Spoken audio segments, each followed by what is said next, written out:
Marami ang nalungkot, nagdalamhati at nagluksa sa pagpanaw ni Brother Eli Soriano. Lagi siyang mananatili sa puso at alaala ng mga taong naantig sa kanyang buhay at naliwanagan sa kanyang mga aral. Ang kanyang dedikasyon upang ipalaganap ang mga salita ng Diyos sa Biblia ay isang malinaw na patotoo ng kanyang matatag na pagmamahal na paglilingkuran ang kanyang mga kapatid at ang makapangyarihan sa lahat. At maging sa huling sandali ng kanyang buhay at sa kabila ng kanyang karamdaman ay pinilit pa rin itong maging malakas at patuloy na makapagbigay liwanag sa mga tao tungo sa tamang daan papunta sa Diyos. Ngayon pakinggan natin ang naging huling habilin sa atin ni Brother Eli, isang napakaganda at makabuluhang mensahe na makatulong sa atin para na rin makita natin kung ano ang tunay na kahulugan ng pagmamahal at pagmamalasakit sa ating kapwa-tao.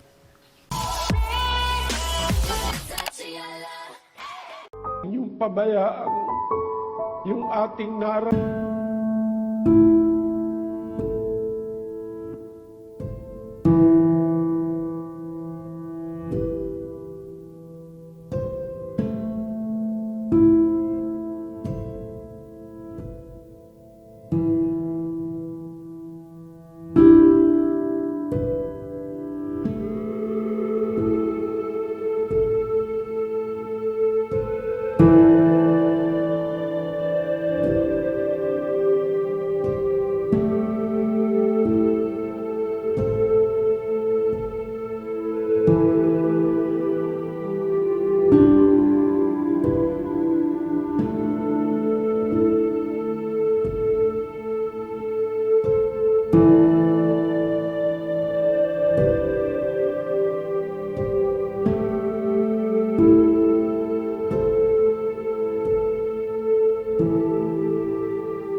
Natin ang kalikuan, pumayag na tayong madaya kung paminsan-minsan maliit na bagay.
Lagi tayo aktibo. Lagi tayo